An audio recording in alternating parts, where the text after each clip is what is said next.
We have known about Saturn's rings for approximately 400 years.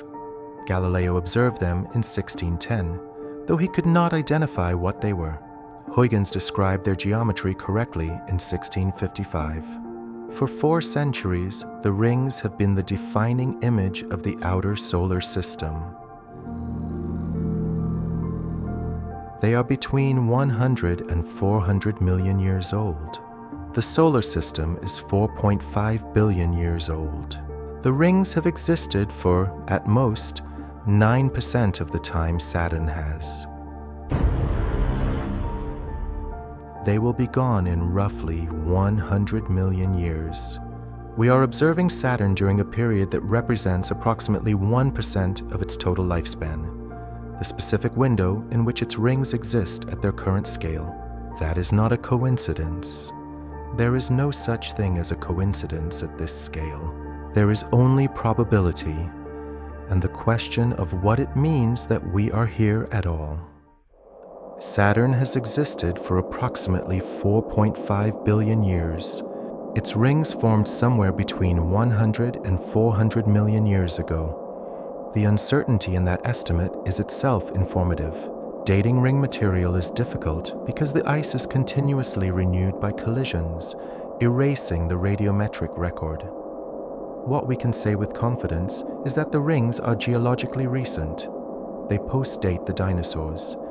They may post-date the first flowering plants. At their current rate of loss, a process called ring rain, in which charged particles from the rings are drawn down magnetic field lines into Saturn's upper atmosphere, the rings will be substantially depleted within 100 million years. Some models suggest the timescale is shorter.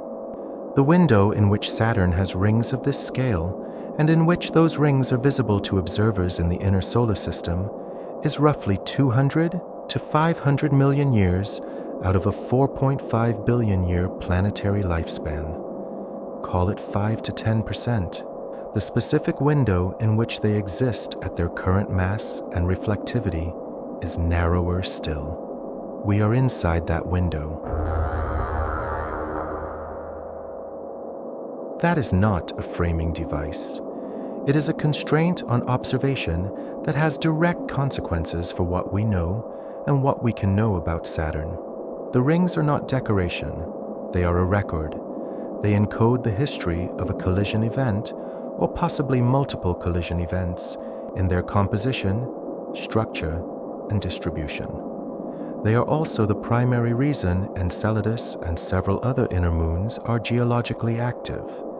Tidal interactions with the rings maintain the orbital resonances that heat those moons' interiors. When the rings are gone, the system will be different, not just visually, dynamically. From Earth, the rings appear as a continuous flat disk. They are not.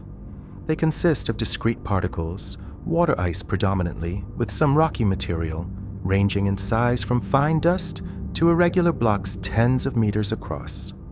These particles orbit Saturn independently, each on its own Keplerian trajectory, and the apparent smoothness of the ring system is the result of billions of these orbits averaged together. The rings are divided into named regions by gaps, the most prominent being the Cassini division, a 4,800 kilometer wide band, largely cleared of material by an orbital resonance with the moon mimas. Within the rings, the structure is dynamic. Particles collide constantly. Clumps form and disperse. Density waves propagate outward from resonance points. In some regions, the rings are approximately 10 meters thick. Spread across nearly 300,000 kilometers of radial extent, this gives them a thickness-to-width ratio thinner than a sheet of paper scaled to the same proportions. The leading theory for their origin is the disruption of a large moon. Every object has a Roche limit relative to a given planet. The distance inside which tidal forces from the planet exceed the self-gravity holding the object together. A moon that drifts or is perturbed inside this limit will be pulled apart. The fragments then spread along the orbit, eventually forming a ring. Modeling published in 2016 and refined since suggests that Saturn's rings formed from the disruption of a moon roughly the size of Mimas or larger, possibly during a period of orbital instability in the outer solar system. Cassini data on the ring's mass, measured through their gravitational effect on the spacecraft's trajectory, confirmed that the rings are less massive than earlier estimates, which is consistent with a young age. There is a minority position that the rings are much older, perhaps primordial. Under this view, the apparent youth is an artifact of the continuous surface renewal process. The debate has not been resolved. What is not disputed is the ring rain rate. Cassini measured it directly. Approximately 10,000 kilograms of ring material per second is being lost to the planet. The rings are not in equilibrium, they are in decline. Saturn's North Pole hosts a persistent hexagonal cloud pattern approximately 30,000 kilometers across. It has been observed continuously since Voyager photographed it in 1981. It is still there. Fluid dynamics does not typically produce polygonal structures. Atmospheric vortices tend towards circular geometries. The hexagon's persistence is explained, at least partially, by a jet stream circling the pole at approximately 320 kilometers per hour.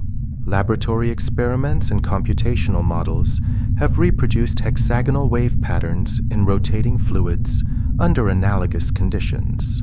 The jet stream acts as a boundary, and under certain rotation rates, that boundary develops and maintains a six-sided standing wave. At the center of the hexagon is a polar vortex approximately 2,000 kilometers wide, with wind speeds exceeding 500 kilometers per hour at its edges. The interior of the vortex is relatively clear, which is why spacecraft imagery shows the eye as a distinct dark region against the surrounding clouds. The hexagon extends several hundred kilometers downward into the atmosphere. It is not a surface feature. It is a three-dimensional structure embedded in the atmospheric column. What has not been fully explained is why the hexagon maintains its precise shape over decades of continuous operation. Saturn's atmosphere is not a controlled environment. It receives variable solar input, it has internal heat sources, and its composition varies with depth. The hexagon's stability under these conditions is an active area of research. Separately from the polar structures, Saturn produces periodic large-scale storm systems. Approximately every 30 years, one Saturnian year, a convective outbreak develops in the northern hemisphere and expands until it encircles the planet. The 2010 storm, observed by Cassini, was among the largest ever recorded. It generated lightning discharge rates thousands of times higher than terrestrial thunderstorms and dredged ammonia ice up from depths of several hundred kilometers. These storms indicate that Saturn's apparent calm is a surface condition. Below the visible cloud deck, the planet is transporting significant heat from its interior. Saturn radiates approximately 1.8 times more energy than it receives from the Sun. The source of this excess heat is gravitational. Helium droplets forming in the upper layers fall toward the denser interior, converting potential energy to heat. This process, called helium rain, is ongoing and will continue for billions of years. Titan has a nitrogen-dominated atmosphere with a surface pressure of approximately 1.5 bars, slightly above Earth's sea level pressure. It has clouds, precipitation, river channels, and lakes. The surface is shaped by aeolian, fluvial, and possibly cryovolcanic processes. None of the liquid involved is water. At Titan's surface, temperature of approximately minus 179 degrees Celsius, water is a rock. The liquid that falls as rain, carves channels, and fills the polar seas is methane or methane-ethane mixtures. These hydrocarbons remain liquid within Titan's temperature range, in the same way water remains liquid within Earth's. Titan's dunes, which cover large portions of the equatorial regions, are composed of hydrocarbon particles. These particles are thought to be produced in the upper atmosphere through photochemical reactions involving nitrogen and methane, then precipitated to the surface. They are electrically charged, which affects how they pack and move. The dunes reach heights of several hundred meters and extend for hundreds of kilometers along the prevailing wind direction. The surface resemblance to Earth is real and quantifiable. The processes shaping Titan's landscape, erosion, deposition, transport, are the same processes that operate on Earth. The working fluid is different, but the physics is the same. This matters because it demonstrates that planetary geomorphology is not contingent on water. Given the right temperature range and a volatile compound in sufficient abundance, comparable landforms emerge. Titan is evidence that river deltas, dune fields, and lake shorelines are not uniquely terrestrial features. They are consequences of fluid dynamics operating on a rocky surface under an atmosphere. Titan also has a subsurface liquid water layer, inferred from measurements of its rotational behavior and confirmed by Cassini radar data. This layer is likely a water-ammonia mixture, which remains liquid at temperatures far below water's freezing point. It is deep, beneath the ice crust, and not directly accessible. NASA's Dragonfly mission, currently scheduled for launch in the late 2020s, will place a rotorcraft lander on Titan's surface. It will traverse several hundred kilometers, sampling the organic chemistry of the dune fields and the areas around impact craters where surface and subsurface material may be mixed. The scientific objective is to characterize the prebiotic chemistry of Titan's surface, not to search for life directly, but to understand what chemical complexity is possible in a hydrocarbon solvent system. Enceladus is 504 kilometers in diameter.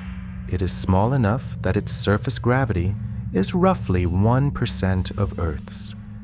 It should be geologically inert, too small to retain internal heat from its formation, too far from the sun to receive significant solar energy. It is not inert. Its south pole is fractured by 4 roughly parallel linear features, each approximately 130 kilometers long and 2 kilometers wide. These are called tiger stripes. From the tiger stripes, material is continuously ejected into space. A mixture of water vapor, ice particles, molecular hydrogen, silica nanoparticles, and organic compounds including carbon dioxide, methane, and various hydrocarbons.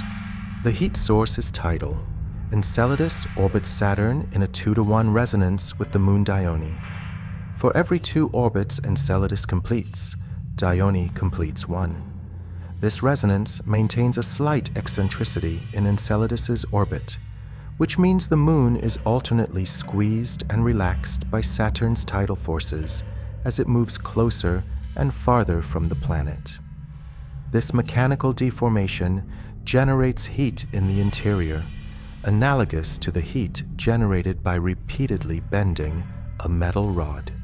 The heat is sufficient to maintain a global subsurface ocean beneath the ice crust. The ocean is in contact with the rocky core.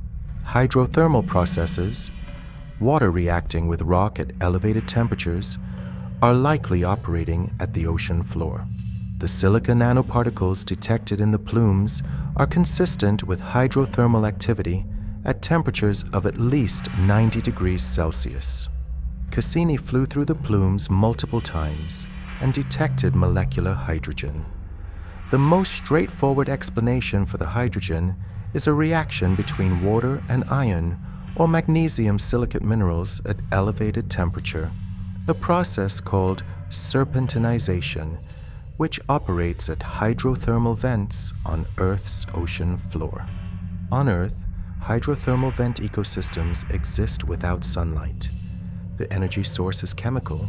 Organisms exploit the redox chemistry available at the interface between hot, mineral-rich vent fluid and cold seawater.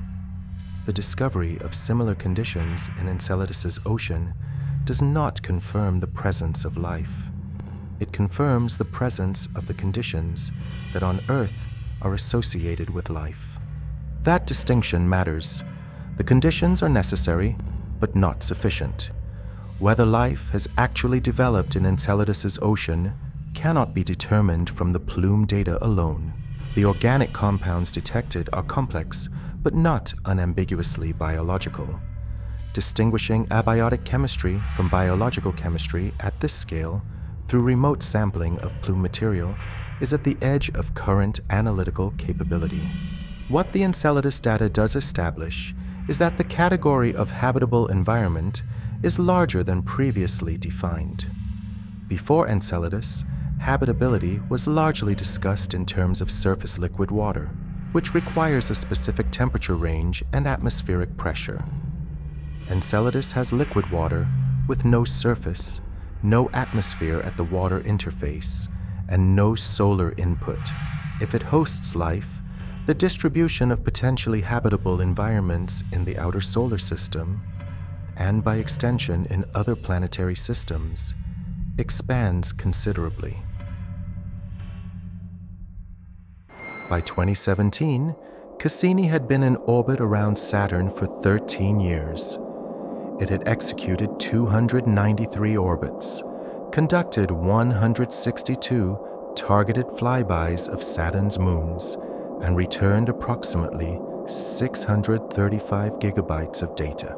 It had discovered active geysers on Enceladus, characterized Titan's surface and atmosphere, measured the mass of the rings, and mapped the three-dimensional structure of the ring system in detail that will not be surpassed until another spacecraft arrives. In its final months, the spacecraft was directed through the gap between Saturn and its innermost ring, a region that had never been traversed. It made 22 of these ring-grazing orbits, sampling the upper atmosphere and measuring the ring's inner edge. Then, on September 15th, 2017, it was sent into the atmosphere. The decision was made because Cassini was running out of propellant. With no fuel to control its trajectory, the spacecraft would eventually impact one of Saturn's moons. The concern was Enceladus. Cassini had not been sterilized to biological contamination standards before launch. The discovery of Enceladus's ocean came years after the mission was designed. If the spacecraft impacted the moon and carried viable Earth microorganisms, it could introduce contamination that would make any future search for indigenous life ambiguous.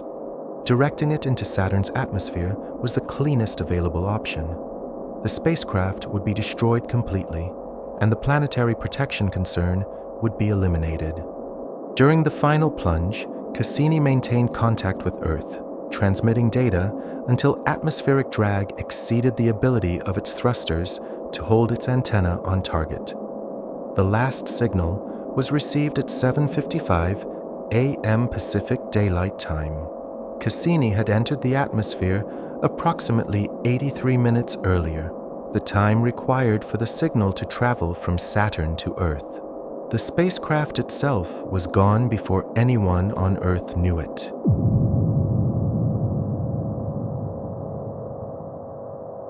What Cassini's destruction represents is a specific kind of epistemic choice. We had one instrument at Saturn. We had used it well. And we decided that protecting the possibility of finding life on a moon we had not yet adequately studied was worth destroying the instrument that had told us the moon was worth studying. That is not an obvious trade. It is a value judgment embedded in a technical decision. The rings are losing approximately 10,000 kilograms per second to ring rain. At that rate, the main rings have a remaining lifespan on the order of 100 million years. If the rings formed 100 to 400 million years ago, we are observing them at or near the midpoint of their existence. Titan's atmosphere is being eroded by solar UV radiation and Saturn's magnetospheric charged particles. The Moon is losing atmospheric nitrogen at a measurable rate.